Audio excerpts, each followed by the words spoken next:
રાત્રે 1:30 વાગ્યે પ્રોફેસરને એક છોકરીનો ફોન આવ્યો. 1:30 વાગ્યે કે સર મારે જીવવું જ નથી.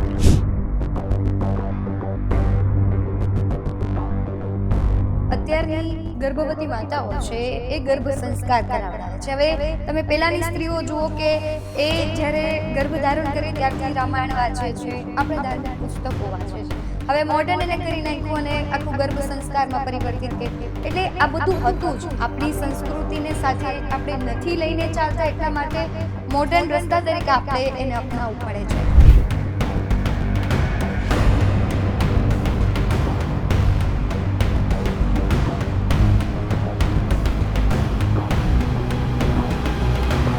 એના પિતાએ એની વાઈફને કહ્યું કે એને અફીણ પીવડાવો.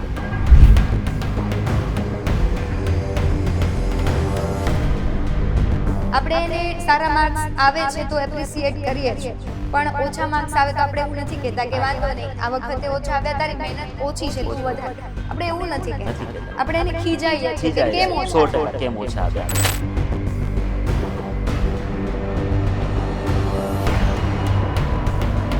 કે બાળકને સુવિધાની જરૂર નથી, પણ બાળકને તમે સમય આપો.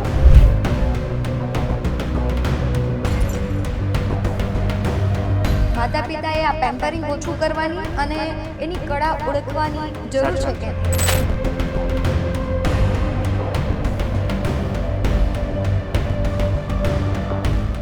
જે બાળકને આપણે ભગવાનનું સ્વરૂપ માનીએ છીએ એ બાળક ક્યાંક અત્યારે બદલાતું દેખાઈ રહ્યું છે. આપણે બાળકનો ઉછેર છે ને એ ઝાકળને હાથમાં ઉછેર કરીએ ને એવી એક ઘટના છે કે એને ખૂબ સંવેદનશીલતા સાથે, સમજણ સાથે તેનો ઉછેર કરવો પડતો હોય છે.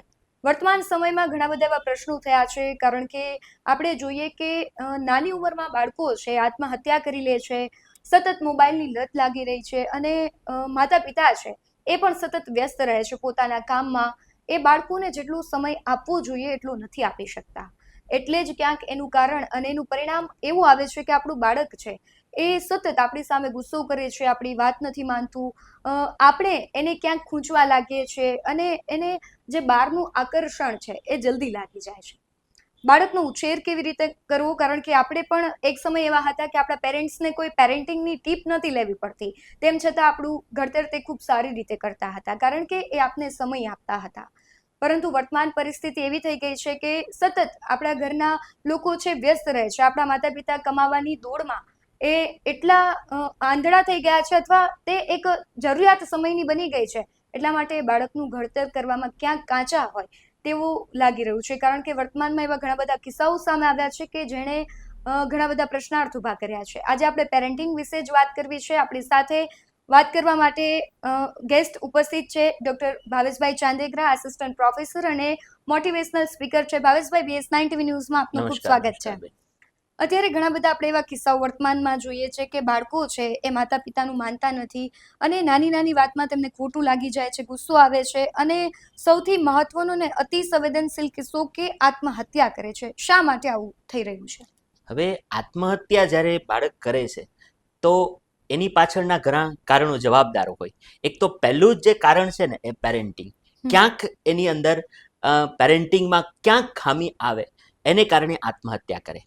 હવે તમે જો તો બાળક કંઈક પ્રશ્ન લઈને આવે છે ત્યારે એના માતા પિતા એના ઉપર ધ્યાન જ નથી આપતા, અને ઘણી વખત તો શું કરતા હોય, બાળક એવું કહેતો હોય કે હું તો મરી જઈશ, હવે મારે જીવવું જ નથી.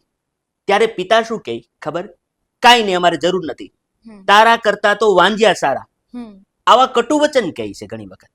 ઘણી વખત મેં તો એવું પણ સાંભળ્યું છે કે ભસતું કૂતરું ક્યારેય કરડતું નથી, આવું કહે છે. એટલે જ્યારે બાળક આવું કંઈક બોલે ને ત્યારે નજરઅંદાજ કરે, કટુ વચન કરે, એને કારણે બાળકને કંઈક લાગી આવે અને એ આત્મહત્યા તરફ પ્રેરાય. અને ઘણી વખત એવું પણ થાય કે તમે જોતા હોય કે શિક્ષકો હોય ક્યારેક એને કહે કે મારે તો આત્મહત્યા કરી લેવી, ત્યારે શું કરે કે સલાહો આપે, ઉપદેશો આપે. અરે એને ઉપદેશ કે સલાહ આપવાની જરૂર નથી, પણ એને હૂંફ આપવાની જરૂર છે, એને પ્રેમ આપવાની જરૂર છે. બાળકને તમારે સમજાવવા કરતા સમજવાની જરૂર છે. બાળકને તમે સંભળાવો છો, સંભળાવવાની જરૂર નથી. પણ સાંભળવાની જરૂર છે. હમ. હમણાં એક એવો કિસ્સો બન્યો તો મારા પ્રોફેસર હતા. હમ. હવે વાત એમ હતી કે રાત્રે 1:30 વાગ્યે પ્રોફેસરને એક છોકરીનો ફોન આવ્યો. હમ. 1:30 વાગ્યે કે સર મારે જીવવું જ નથી, તમે મારા પ્રિય સર છો એટલે હું તમને કહું મારે મરી જવું. હમ. એ છોકરીને ફોન આવ્યો એટલે સરને ખબર પડી ગઈ. હમ. સર વિદ્વાન માણસ, હમ. સંવેદનશીલ માણસ, હવે આ સમયે શું કરવું? હમ. એટલે સરે એવું કર્યું, કારણ કે ઉપદેશ ના આપ્યો, એમને ખબર હતી કે આમની પાસે સમય બહુ ઓછો છે ઓછો છે. અને સર ત્યાંથી 30 કિલોમીટર એ પ્રોફેસર દૂર હતા એટલે તાત્કાલિક જઈ ન શકે. અને એ સરે શું કર્યું કે તાત્કાલિક 112 ફોન કર્યો. હમ. પોલીસને કહ્યું કે તમે તાત્કાલિક ત્યાં જાઓ, 10 જ મિનિટમાં તમે પહોંચી જાઓ, જો તમે પહોંચશો નહીં તો આ છોકરી આત્મહત્યા કરી લેશે. હમ. અને તાત્કાલિક એ ગાડી પહોંચી ગઈ. આત્મહત્યા કરવાની છોકરીની તૈયારી હતી પણ બચાવી લીધી. હમ. એટલે આ પ્રશ્નો છે, ક્યારેક એનું સોલ્યુશન પણ આપણે કરવું જોઈએ એવું મને લાગે છે. અત્યારે આપણે પેરેન્ટિંગની વાત કરતા હોય તો તમે આદર્શ પેરેન્ટિંગ કોને માનો છો? મેં હમણાં જ તમને કહ્યું છે કે બાળકને સમજવાની જરૂર છે. આપણે બાળકને સમજતા નથી. બાળકને ખરેખર કોઈ પણ પ્રશ્ન લઈને આવે બાળક તો આપણે એનું સીધું જ સોલ્યુશન કરીએ. બાળકને ઊંઘની જરૂર છે, એ ઊંઘ તો નથી આપતા. બાળક એમ કહે કે મને પેટમાં દુખે છે, ત્યારે આપણે શું કહીએ? અરે તારે ખાવામાં ધ્યાન રાખવું જોઈએ ને, બરાબર તું જમતો નથી, ઢોસા ખાઈ લીધા. બીજી વખત બાળક એમ કહે કે મારા મિત્રો મારી સાથે વાત નથી કરતા, તો તારે નહીં વાત કરવાની. અરે બાળકને આ પ્રકારનું સોલ્યુશન નથી જોઈતું, બાળકને હૂંફ જોઈએ. બાળક એમ કહે કે મારે પેટમાં દુખે અથવા મને તકલીફ છે, તો તમારે કહેવાનું કે ભાઈ તું લીંબુ શરબત પી લે, મટી જશે દીકરા, તું થોડો શાંતિ રાખ. એ પછી તમે દવા લાવો, એને પ્રેમ કરો, દીકરા બધું થઈ જશે, તું ચિંતા ન કરીશ, હું તારી સાથે છું. એટલે જ્યારે માતા પિતા એમ કહે બેટા હું તારી સાથે છું, તું ડરતો નહીં, તું ચિંતા ન કરતો, તારા પિતા તારી સાથે છે. આ પ્રકારની હૂંફની જરૂર છે, આ પ્રકારના પ્રેમની જરૂર છે. જો આ પ્રેમ અને હૂંફ બાળકને મળશે તો બાળકને જે ડિપ્રેશન આવે, હતાશા, ચિંતા, એમાંથી બાળક મુક્ત થશે. તમે જે પ્રમાણે કીધું કે બાળકને સમય, પ્રેમ, હૂંફ મળશે, પરંતુ અત્યારના માતા પિતા છે પોતાની લાઈફમાં એટલા બિઝી છે કે એને બાળકો માટે સમય નથી. આપણે ઘણા બધા એવા કિસ્સાઓ પણ જોયા કે નાનું બાળક હોય તો ઘરમાં સાચવવા માટે બેન આવતા હોય, એ સાચવે. હવે આવા આખા વાતાવરણમાં બાળક જે બેન સાચવે છે એનામાં સંસ્કાર હોય કે એમનું વર્તન હોય એ જોવે તો એ જ આવવાનું છે. એટલે માતા પિતાને તમે શું કહેવા માંગશો? માતા પિતા આમ તો ઘણી વખત આપણે કહીએ છીએ કે માતા પિતા પાસે સમય નથી. થોડીક વાર પહેલા હું હમણાં મારી કોલેજમાં હતો ત્યારે જ અમે વાત કરી હતી કે બાળકને સુવિધાની જરૂર નથી, પણ બાળકને તમે સમય આપો, સમયની જરૂર છે. હમણાં એક જગ્યાએ બેન હું ગયો હતો, અમે બધા જમવા બેઠા હતા અને એ સમયે બાળક ખૂબ રડવા માંડ્યું. એટલે શાંત ન રહી, એટલે એના પિતાએ એની વાઈફને કહ્યું કે એને અફીણ પીવડાવી દો. એટલે મને એવું થયું કે આને અફીણ પીવડાવવું એટલે આ નાના બાળકને, એટલે એમને મોબાઈલ આપી દીધો. તરત જ એ બાળક શાંત થઈ ગયું. એટલે મેં પૂછ્યું કે અફીણ, મને કે અફીણ જેવું જ કામ કરે ને. જો કેટલું શાંત રહી ગયું બાળક, મોબાઈલ આપી દીધો એટલે શાંત. પણ પછી મેં કહ્યું કે આ યોગ્ય નથી. આ ભવિષ્ય, બાળકનું જે ભવિષ્ય છે એ ભવિષ્ય આનાથી બગડે. ભલે અત્યારે તમને એ બાળક શાંત લાગે, તમને સારું લાગે કે બાળક શાંત થઈ ગયું, પણ એનાથી એનું ભવિષ્ય બગડી શકે. થોડી ચર્ચા થઈ, એ પછી એ પતિ પત્ની હતા, એ થોડા ઝઘડા.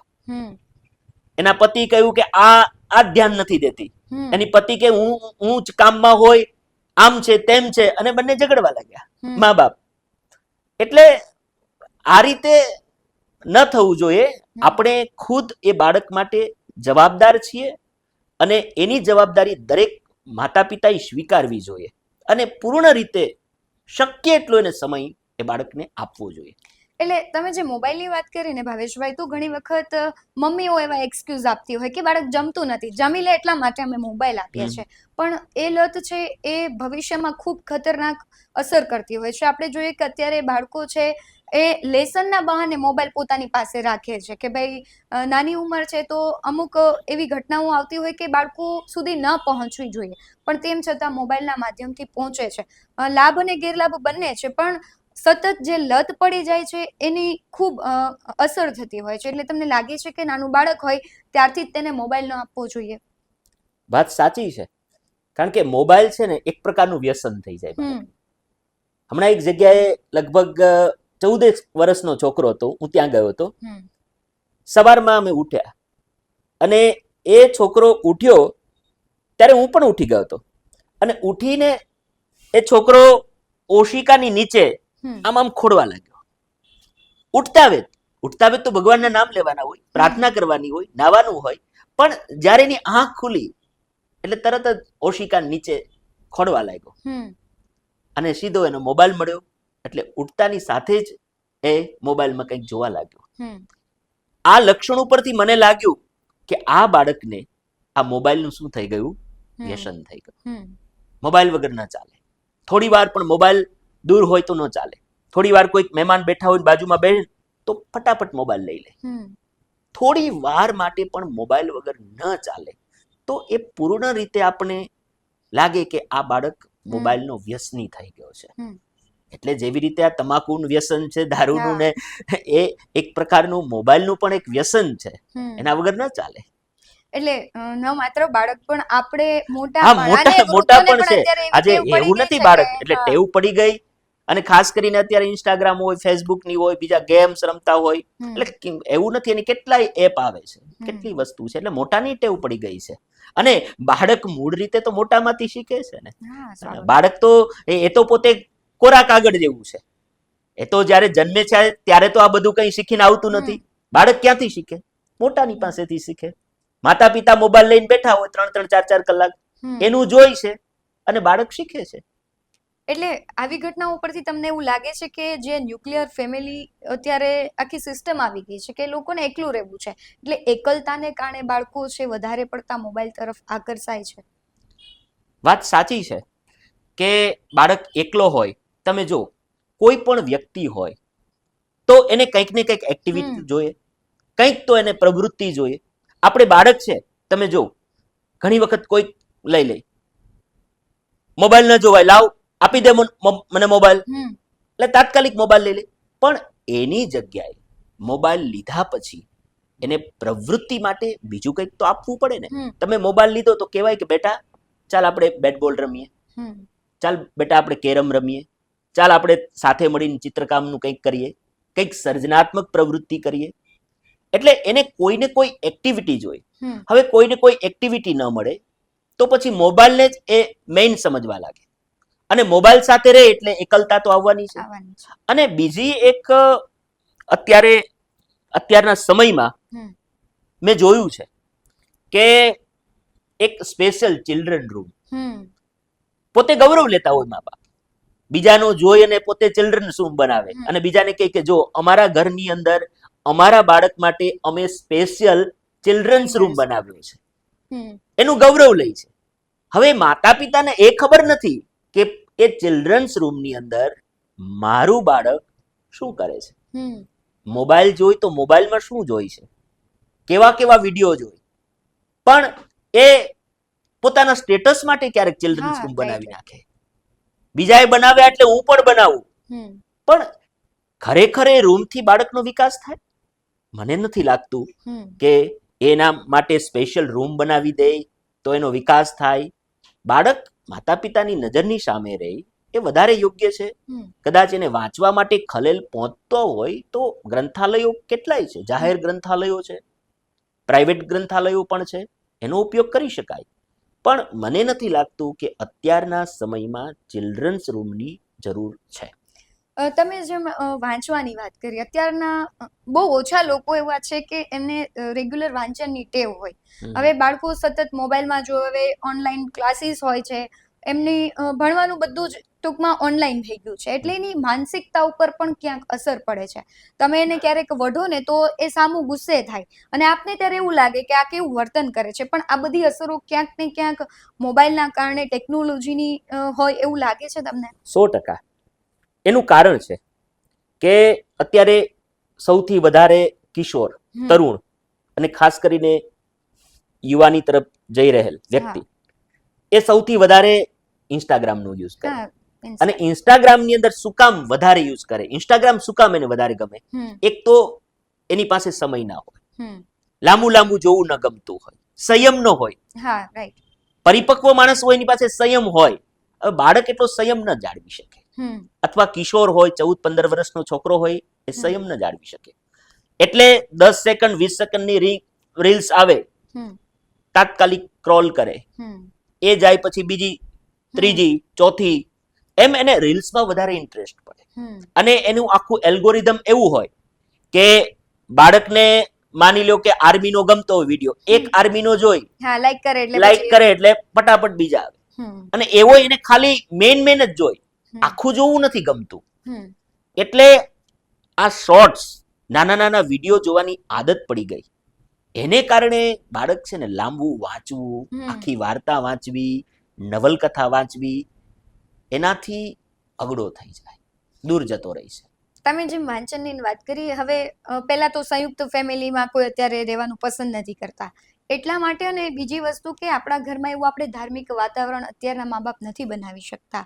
સમયનો તો અભાવ છે જ, પણ આપણે એક કહેવાય ને કે દેખાડામાં અને બહુ સારા એવા છે અને મોડર્ન લાઈફ જીવવા માટે આપણે આધ્યાત્મ તરફ ક્યાંક ઓછા વળીએ છીએ અને તેની જ અસર હોય એવું મને તો લાગે છે કે ભાઈ આપણે બાળકને સંસ્કાર નથી આપી શકતા. આપણા ગ્રંથો શું છે, આપણા સંતો શું કરી ગયા છે, જો તમે એ સમજ આપશો ને તો ક્યાંક ને ક્યાંક એનામાં એ સંસ્કારો છે એના થકી પરિવર્તન આવશે. તમને લાગે છે કે ક્યાંક એનાથી દૂર છે એટલા માટે આટલી બધી ભયાનક અસર એની પડી રહી છે? સંસ્કારની તો એવી વસ્તુ છે કે માતા પિતાની અંદર સંસ્કાર હોય તો એ બાળકની અંદર આવે. ઘણી વખત કહેતા હોય કે મોરના ઈંડાને ચિતરવા ન પડે. જો એ મોર જ સંસ્કારી હોય તો બાળકની અંદર સંસ્કાર આવવાના છે.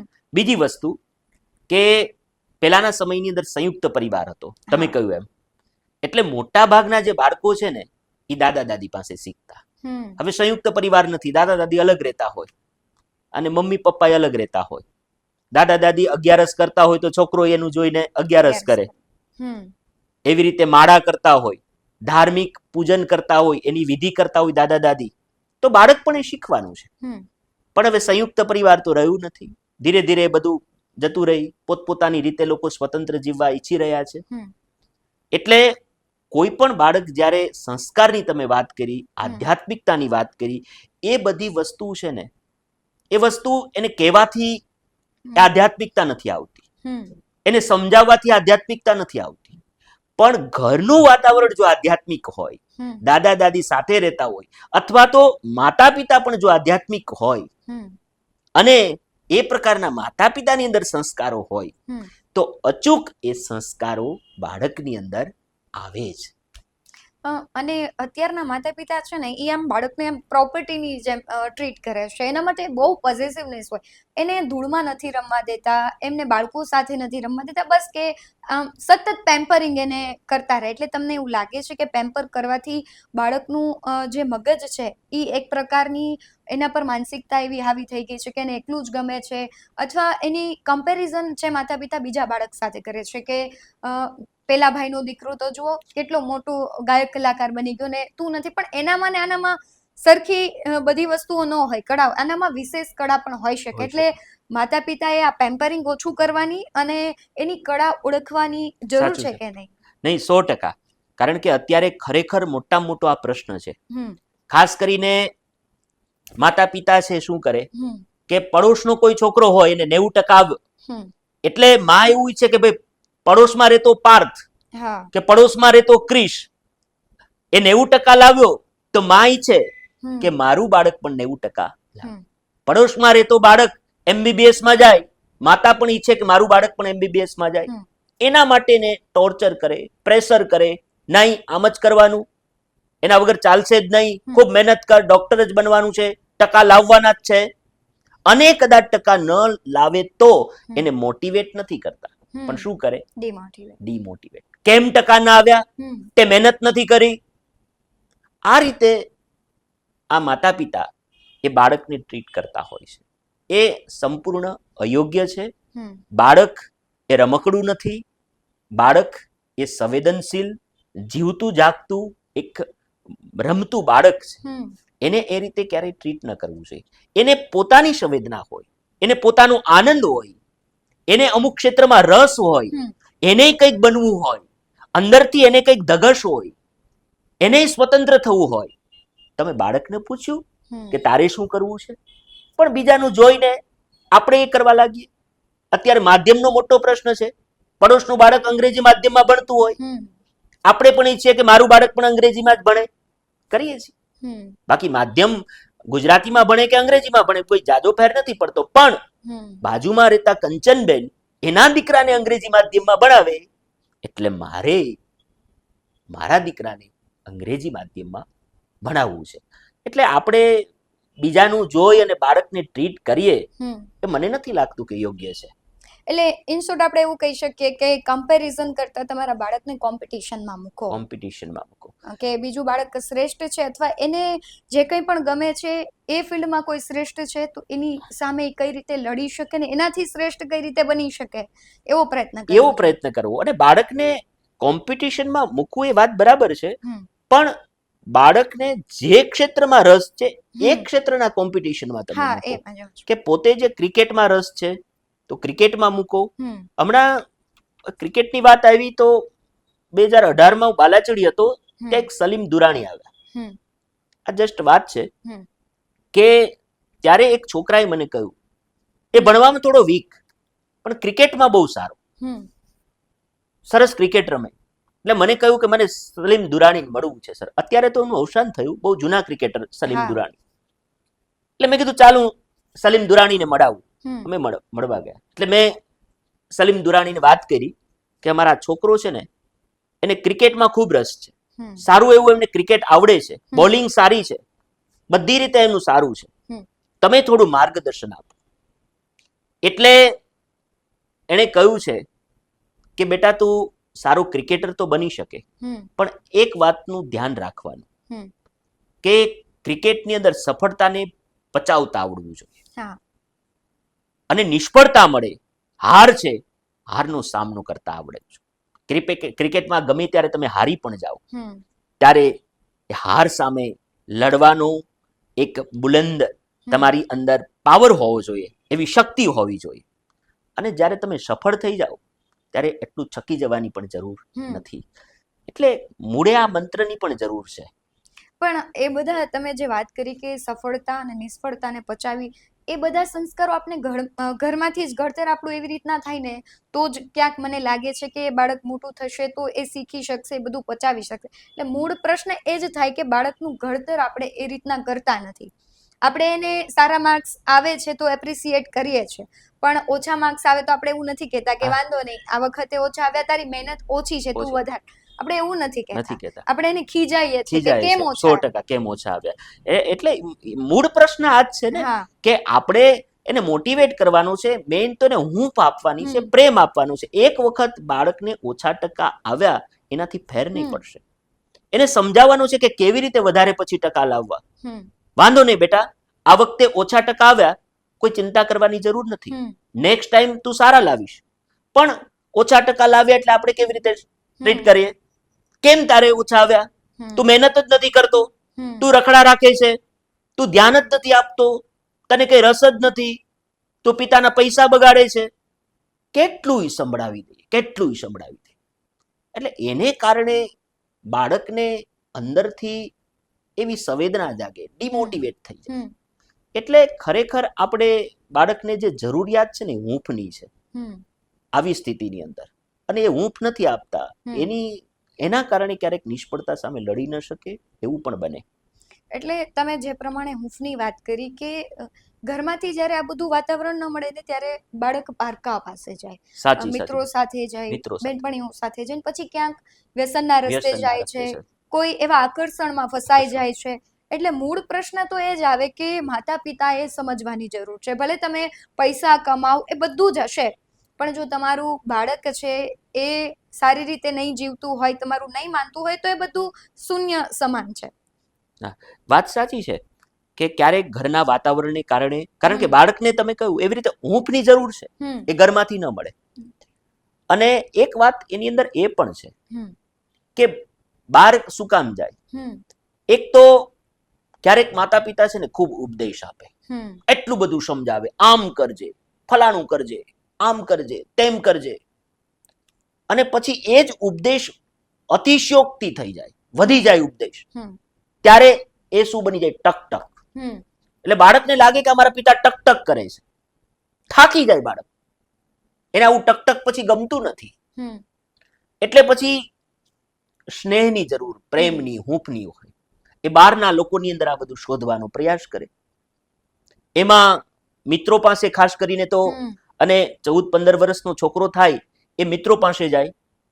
એમાંય મિત્રો સારા હોય તો સારી વાત છે, પણ કોક વ્યસની મિત્ર આવી જાય, સિગારેટ પીતા હોય, લેને થોડી, એને કારણે સિગારેટ પીવા લાગે. તમાકુ ખાતા હોય તો લેને થોડી, તમાકુ વાતાવરણને કારણે આ તમાકુનું વ્યસન થાય. મસાલા ખાતા હોય તો મસાલા ખાવા લાગે. અત્યારે તો ડ્રગ્સનું પણ છે, ડ્રગ્સના રવાડે ચડી જાય તો ડ્રગ્સ પણ લેતો થઈ જાય છે. એટલે આપણું બાળક આપણા ઘરની અંદર સ્નેહ મળતો હોય, ઘરની અંદર પ્રેમ મળતો હોય, તો એ બાળક બીજે ન જાય. પણ ઘરની અંદર જો સ્નેહ ન મળે તો સ્નેહની શોધ માટે એ બીજા મિત્રો પાસે જાય, પડોશી કોઈ છે એની પાસે જાય, અને વ્યસનમાં એ સપડાઈ જાય. તમે એક પ્રોફેસર પણ છો, એટલે તમને શિક્ષણ નીતિની ખબર હશે, આખી સિસ્ટમ કઈ રીતે કામ કરે છે એ રીતે ખબર હશે. અત્યારના બાળકો છે, ઘણા બધા એવા મેં લોકો જોયા છે, બાળકો જોયા છે કે ખૂબ સારા માર્ક્સ મેળવે છે, પણ એમાં મૌલિકતા અને માનવતા ક્યાંક મરી પરવારતી હોય ને એવું દેખાય. એમને સામાજિક જ્ઞાન કંઈ જ ખબર ન હોય, બસ સવારે ઉઠવાનું, ભણવાનું, સાંજે સૂઈ જવાનું. એટલે ક્યાંક એ બાહ્ય જગતમાં શું ચાલી રહ્યું છે એનાથી ક્યાંક દૂર કા અળગા રહી જાય, તમને એવું નથી લાગતું? ને એની અસર પછી ભવિષ્યમાં તેમના લગ્ન જીવન હોય કે સાંસારિક જીવનમાં ખૂબ મોટી પડે છે. ત્યારે છે ને તમારી વાત સાચી છે કે શિક્ષણ છે ટકાવારી માટે બની ગયું છે. હમણાં મારે એક જગ્યાએ મોટિવેશનલ સ્પીકર તરીકે જવાનું હતું. એક શૈક્ષણિક સંસ્થા હતી, પ્રાઇવેટ હતી. એટલે મેં એને પૂછ્યું કે કયા વિષય ઉપર શું વાત કરવાની. ત્યારે એ માણસે મને શું કહ્યું કે તમારે એવી રીતે છોકરાઓને મોટિવેટ કરવાના છે કે એ સારા ટકા લાવે. કોઈક વ્યક્તિ નિષ્ફળ થયા હોય, ઓછા ટકા લાવ્યા હોય, એવી વાતો નહીં કરવાની, એનાથી કે ડિમોટિવેટ થઈ જાય. નિષ્ફળતાની સામે લડી અને જીત્યા હોય એવું નહીં કહેવાનું. આપણી શૈક્ષણિક સંસ્થાની અંદર સારા ટકા લાવે એવા પ્રયાસ કરવાના. હવે એ જે શૈક્ષણિક સંસ્થા હતી એનો ઇન્ટેન્શન શું હતો કે જો છોકરાઓ સારા ટકા લાવે, 99 માંથી 99 લાવે, 100 માંથી 100 લાવે, રાજ્ય કક્ષાએ ટોપ 10માં અમારો એકાદ વિદ્યાર્થી આવે, તો અમે પબ્લિસિટી કરીએ. અમારી પબ્લિસિટી થાય, એને કારણે અમારી સ્કૂલની અંદર વિદ્યાર્થીઓ આવે અને અમને રોજગારી મળે, પૈસા મળે. એટલે ક્યારેક આ શૈક્ષણિક સંસ્થાઓ, ખાસ કરીને પ્રાઇવેટ, બધી એવી સંસ્થાઓ નથી હોતી. કેટલીક સંસ્થાઓ સારી પણ છે, ઉત્તમ કામ કરે છે, પણ કેટલીક સંસ્થા આવી છે કે પૈસા માટે કરે છે. એટલે એને ટકાવારીને જ મોટું સાધન બનાવી દીધું. બાળકને સંસ્કારની જરૂર છે, નિષ્ફળતાની સામે લડવાની જરૂર છે, હતાશ થઈ જાય, ક્યારેક ડિપ્રેશનમાં આવી જાય. એટલે આ બધી વસ્તુ ખરેખર બાળકને જરૂર છે, એ શૈક્ષણિક સંસ્થા ત્યાં આપી શકતી નથી. કારણ કે કેટલીક સંસ્થાનું મેં તમને કહ્યું કે એને પૈસા માટે કામ કરે છે. તમે જેમ સંસ્થાનું કહ્યું કે નાલંદા, વલભી એવી બધી યુનિવર્સિટીઓ હતી અને વિદેશી બધા જ લોકો આપણા ભારતમાં ભણવા આવતા. અત્યારે ખાનગીકરણ થયું છે, શિક્ષણનું વ્યાપારીકરણ થયું છે, અને ક્યાંક માતા પિતા પણ આમ રોબોટિક માણસ બની ગયા હોય ને કે બાળકને સતત રોબોટની જેમ કામ કરવાનું, સવારે ઉઠાવવાનું, સ્કૂલે મોકલવાનું, ત્યાંથી આવે ટ્યુશન, કોચિંગ, પછી કંઈ એકાદેનામાં કળા હોય તો એમાં સતત એમાં વ્યસ્ત રાખે છે. ઇવન માતા પિતા સાથેનો જે સંવાદ હોય એ પણ નથી થતો. અને એને જ કારણે આત્મહત્યાઓ થાય છે, કારણ કે બાળક એટલું ખુલીને માતા પિતા સાથે રહી જ નથી શકતું નથી શકતું. કે એને કંઈ પ્રોબ્લેમ આવે તો એ માતા પિતાને કહી શકે. એટલે સંવાદ પણ ખૂબ જરૂરી છે કે માતા પિતા સાથેનો બાળકનો થવો જોઈએ, અને એ ક્યાંક અત્યારે ખૂટતો દેખાય છે. સંવાદ શું કામ નથી થતો? કારણ શું છે? હમ કેટલીક વસ્તુ મેં પહેલા પણ કહી છે હમ કે સીધા જ ઉતારી પાડે. હમ મેં કહ્યું ને કે બાળક એમ કહે કે મને પેટમાં દુખે, હમ એટલે પિતાજી શું કહે કે ઢોસા ખાઈ લીધા, ખાવામાં ધ્યાન નથી રાખતો, હમ એટલા માટે તને પેટમાં દુખે. આપણે એમ નથી કહેતા કે દીકરા વાંધો નહીં, પેટમાં દુખે, હમ ચાલ તને શરબત બનાવી દઉં. એટલે કારણ આ છે કે આપણે ડાયરેક્ટ એને સીધા ઉતારી પાડીએ. હમ. સંવાદ નથી બરાબર થતો. છોકરાને ડર લાગે, પોતે પોતાની વાત કરતા છુપાય. કોઈક છોકરાની કંઈક ભૂલ થઈ ગઈ હોય, તરુણ છે, કંઈક પ્રેમ સંબંધોમાં કંઈક થઈ ગયું, હમ પિતાને ખબર પડે કે આ છોકરાને પ્રેમ સંબંધો છે ને આવું છે, તો પિતા એકદમ ખીજાવા લાગે, હમ ડરાવે, ધમકાવે. એટલે બાળક ડરી જાય, પોતાની અંગત વાત પોતાના પિતાને નથી કહી શકતો. હમ એટલે એને કેવી છે વાત બાળકને, પોતાની સમસ્યા છે, કોક એને અપમાનિત કરે, કોક એની અંગત રીતે એને બ્લેકમેલ પણ કરે. હા અત્યારે આવા પ્રશ્ન મોટા છે બ્લેકમેલ કરવાના. હમ પણ મેં તમને કહ્યું, પિતા કે માતા બાળકને ધમકાવી દે, ક્યારેક શિક્ષકો પણ ધમકાવી દે. હમ બાળકને આ વાત કેવી છે, પોતાની સંવેદના વ્યક્ત કરવી છે, પણ નથી કરી શકતો. ડર છે. પિતા હમણાં કંઈક મને વટશે તો, હમ પનિશમેન્ટ આપશે તો, મને મારશે તો. એટલે પોતાની અંદર આવી સમસ્યાઓ છે. કોઈક અપમાનિત કરે પણ કહી નથી શકતો, સંવાદ નથી થઈ શકતા. એટલે એ સંવાદ પાછળનું મૂળ કારણ જો કોઈ હોય તો ડર છે. હમ એ બાળકની અંદર ડર ન હોવો જોઈએ. પિતાએ ખુલીને એની સાથે વાત કરી છે. કદાચ બાળક એમ કહે ને કે મારે પ્રેમ સંબંધ છે, તો પિતાએ એને ડરાવવાની જરૂર નથી. શું કહેવાની? જોજે બેટા ધ્યાન રાખજે, હમ એને કારણે તારા ભણવા ઉપર નુકસાન થશે, હમ એ જોજે. ક્યાંક તને ફસાવી ન દે, એ જોજે. તને ક્યાંક કોક છોકરી બ્લેકમેલ ન કરે, એ જોજે. તારું ભવિષ્ય એને કારણે વિખાઈ જશે. એ રીતે પિતાને સમજાવવાના છે. પણ એની જગ્યાએ શું કરે? ડરાવે, ધમકાવે. એટલે બાળક એ પોતાનું જે વાત છે, પોતાની સમસ્યા છે, એ કહી નથી શકતું, સંવાદ થઈ નથી શકતો. પ્રશ્ન ત્યાં છે. અને બીજી તરફ હું ઘણા બાળકોને જોઉં ને તો મને ક્યાંક એમાં ધીરજ નથી દેખાતી, અધીરાઈ ખૂબ વધી છે. એટલે ક્યાંક એવું કહી શકાય કે માતા પિતાએ જીવનના મૂલ્યો છે એ શીખવાડવામાં ક્યાંક કચાશ દેખાડી છે, એટલા માટે બાળક અધીરાય, ચીડિયાપણું, ક્રોધિત જલ્દી થઈ જાય છે. એટલે મૂલ્ય તો એ જ પ્રશ્ન આગળ મેં તમને કહ્યું કે મૂલ્ય તો છે ને કે કુવામાં હોય તો અવેડામાં આવે. બરાબર. એટલે માતા પિતાની અંદર જો પોતે મૂલ્યનિષ્ઠ હોય તો, કારણ કે માતા પિતા ઘણી વખત કહેતા હોય, કોક આવે દરવાજો ખટખટાવે, એટલે પિતા કે ના પાડી દે, પપ્પા નથી, એટલે ખોટું બોલ્યા. એટલે બાળક તો શીખવાનું છે કે મારા પિતાજી ખોટું બોલ્યા, એટલે એ પણ ખોટું બોલશે. એટલે એ અનુકરણ કરવાનું છે. ઘરની અંદર જો મૂલ્ય હોય, બરાબર, ઘરે પિતા ખુદ તમાકુ ખાતા હોય, સિગારેટ પીતા હોય, અને પછી દીકરાને કે દીકરા તમાકુ નહીં ખાવાની, આ કેવી રીતે શક્ય બને? હવે પિતા તમાકુ ખાય તો દીકરા જોવાનો જ છે. એટલે મૂલ્યનું શિક્ષણ તમે ક્યારે આપી શકો કે તમારી અંદર મૂલ્ય હોય, તમે સાચું બોલતા હોય, તમે તમાકુ ન ખાતા હોય, તમે સજ્જન હોય, પવિત્ર હોય, તો એને કંઈ મૂલ્યનું શીખવવાની જરૂર નથી, આપોઆપ મૂલ્ય આવી જશે. એટલે આ રીતે એક આખું વાતાવરણથી મૂલ્ય આવે. મૂલ્ય કંઈ શીખવવાની વસ્તુ નથી કે એની ઉપર તમે એનો લેક્ચર લઈ લો મૂલ્યનો, એનું એક પરીક્ષા લઈ લો, એનું એક પેપર બનાવી દો. પણ મૂલ્ય તો એ મૂલ્યવાન વાતાવરણની અંદર બાળક રહે, એ આખું પ્રેક્ટિકલ નિર્માણ થાય તો મૂલ્ય આવે. અને તમે જે મૂલ્યની વાત કરી ને, તો અત્યારની ગર્ભવતી માતાઓ છે એ ગર્ભ સંસ્કાર કરાવડાવે છે. હવે તમે પેલાની સ્ત્રીઓ જુઓ કે એ જ્યારે ગર્ભ ધારણ કરે ત્યારથી રામાયણ વાંચે છે, આપણે ધાર્મિક પુસ્તકો વાંચે છે. હવે મોડર્ન એને કરી નાખ્યું અને આખું ગર્ભ સંસ્કારમાં પરિવર્તિત કર્યું. એટલે આ બધું હતું જ, આપણી સંસ્કૃતિને સાથે આપણે નથી લઈને ચાલતા, એટલા માટે મોડર્ન રસ્તા તરીકે આપણે એને અપનાવવું પડે છે. એટલે મૂળ વાત એ જ ફરીને આવે કે આપણે આપણી સંસ્કૃતિ, આપણી પરંપરા એ બધું ભૂલ્યા છે, એટલા માટે આટલી બધી સમસ્યા ઉત્પન્ન થઈ છે.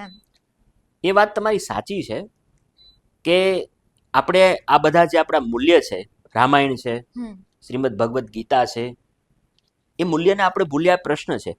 પણ સાથે સાથે મને લાગે કે એક એવો પણ પ્રશ્ન છે કે ગર્ભવતી માતા એ રામાયણ વાંચે, પણ ખરેખર આપણે જે રામાયણ વાંચીએ છીએ એ માત્ર એક કથા તરીકે વાંચીએ, પણ રામના ચરિત્રમાંથી આપણે શું શીખીએ? અને એવું ચરિત્ર જો માતાનું પણ હોય તો બાળકની અંદર આવે. માની લો કે રામાયણ લોકો વાંચે તો એની અંદર એક કથા તરીકે જોઈ, રામ રાવણનું યુદ્ધ થયું, રામ 14 વર્ષના વનવાસમાં ગયા, એક આખા કથા તરીકે જો. પણ એ માં જો રામને એક ઉત્તમ પતિ તરીકે જોઈ, ઉત્તમ પુત્ર તરીકે જોઈ, લક્ષ્મણને ઉત્તમ ભાઈ તરીકે જોઈ, ભરતને એક ઉત્તમ ભાઈ તરીકે જોઈ, તો એની અંદર એક ઉત્તમ ભાઈ કેવો હોય? તમે ગુહ રાજા છે, એક ઉત્તમ મિત્ર હતો. હનુમાનજી એક ઉત્તમ સેવક છે, તો ઉત્તમ સેવક કેવા હોવા જોઈએ? એ દ્રષ્ટિકોણથી જો રામાયણને જોવામાં આવે તો એ બધા સંસ્કારો એ બાળકની અંદર પણ આવે.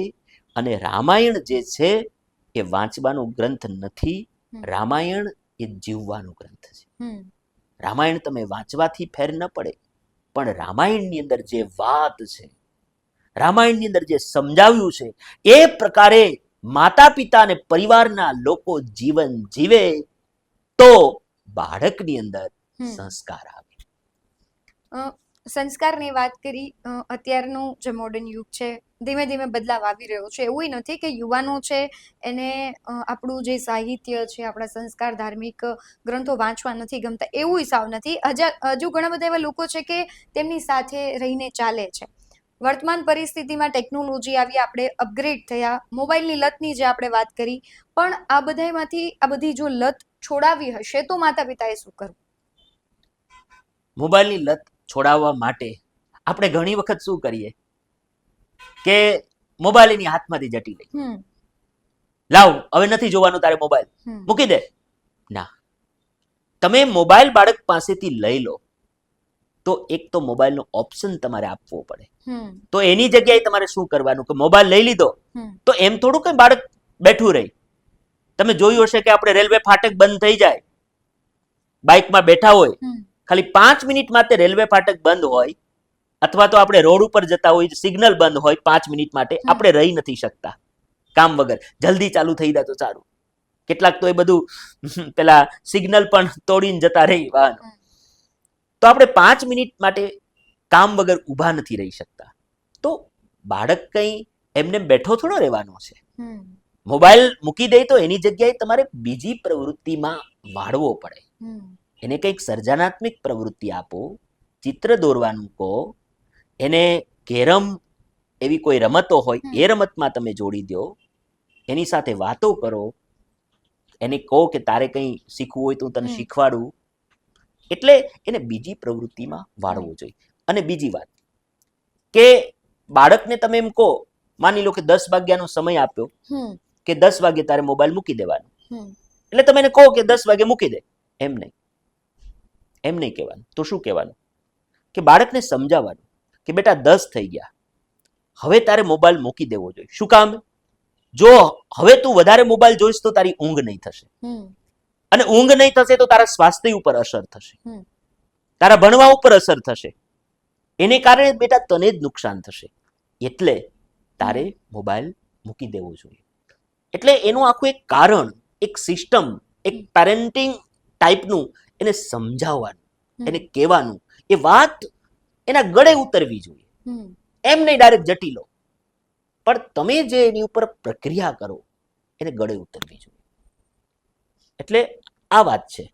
એટલે ટૂંકમાં કહીએ કે જો સમજણ સાથેનો સંવાદ બાળકો સાથે કરવામાં આવે, સમય આપવામાં આવે, તો ક્યાંક બાળકોને આપણે ગેરમાર્ગે જતા અથવા આપણાથી દૂર થતા રોકી શકીએ અને એનું એક ઘડતર આપણે સારું કરી શકીએ. કારણ કે સારા સમાજનું જો ઘડતર કરવું હોય, એક સારા વ્યક્તિત્વ આપણે દેશને આપવું હોય તો આપણા ઘરથી એની શરૂઆત કરવી પડશે કે આપણા બાળકને પહેલા આપણે સમજાવવું પડશે કે સારું વ્યક્તિ કેવી રીતના બને. પણ એક કમનસીબીની વાત એ કહેવાય કે આપણે સમજાવવાને બદલે આપણે એને ટોક ટોક કરીએ ટોક છીએ. ટોક કરી એટલે મૂળ પ્રશ્ન માતા પિતાએ સમજવાની જરૂર છે સમજવું. કે ખાલી આપણે એને સારી શાળાઓમાં બેસાડી દઈએ કે સારા ક્લાસીસમાં મૂકી દઈએ એનાથી કંઈ નથી કંઈ થવાનું. નથી થતું. કારણ કે જીવનમાં ઘણી બધી એવી પરિસ્થિતિ આવશે ત્યારે સમજણ જ કામ સમજણ, લાગશે. હા. અને એ કદાચ અત્યારે મને એવું લાગે છે કે શાળામાં એ બધું મિસ થાય છે. Miss તમને થાય. એવું લાગે છે કે જે શાળામાં સિલેબસ ભણાવવામાં આવે છે એમાં એવા પણ વિષયો હોવા જોઈએ કે જે જીવનના મૂલ્યો શીખવે, સામાજિક રીતે,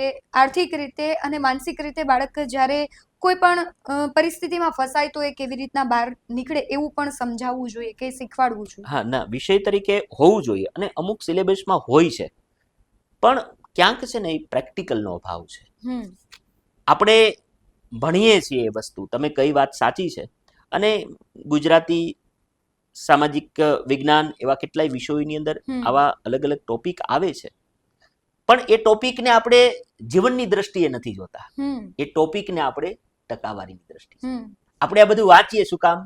ટકાવારી લાવો. એક્ઝામ માટે કે સારા માર્ક્સ આવે. એમ નથી વિચારતા કે આ વસ્તુ જે આવેલી છે એ મારા જીવનમાં કામ આવશે, એ પ્રકારે મારે જીવન જીવવું છે, એ દ્રષ્ટિકોણથી આપણે જોતા જ નથી. એટલે પ્રશ્ન ત્યાં છે. છેલ્લે માતા પિતાને તમે પેરેન્ટિંગને લઈને શું સંદેશો આપવા માંગશો? સંદેશો તો શું, પણ બાળકને તમે સમજો. હમ બાળક સુવિધા નથી, બાળક સાધન નથી. એટલે બાળક એક સંવેદના છે. હમ બાળક એક જીવતું, જાગતું અને પોતાના વિચારોથી સમૃદ્ધ, એને પણ કંઈક કરવાની તમન્ના છે, હમ એને કંઈક બનવું છે, કંઈક કરવું છે, એની કંઈક વાત છે, એની અંદર પણ કંઈક ચાલે છે. એટલે તમારા દ્રષ્ટિકોણથી બાળકને ન જુઓ, બાળકને બાળકના દ્રષ્ટિકોણથી જુઓ, હમ એના વિચારથી જુઓ. બાળકે પોતાના માતા પિતાએ પોતાના વિચારથી બાળકને નથી જોવાનું, બાળકના વિચારથી જોવાનું છે. એટલે દરેક માતા પિતાને હું કહું છું કે તમારા વિચારથી બાળકને ન જોવું, બાળકને પોતાના વિચારથી જોવા દો.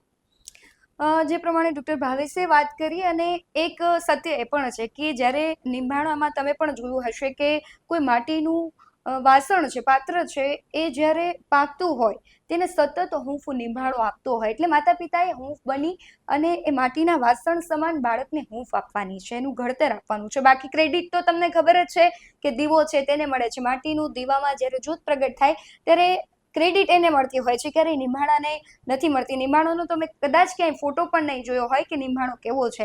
એટલે ઇન શોર્ટ કહીએ તો કે માતા પિતાએ જે ઘડતર કરવાનું છે એ કદાચ જીવનના મૂલ્યો અને જે કહેવાય છે કે પોતાના અનુભવને આધારે પ્રેમ અને હૂંફ સાથે બાળકને શીખવાડવાનું છે.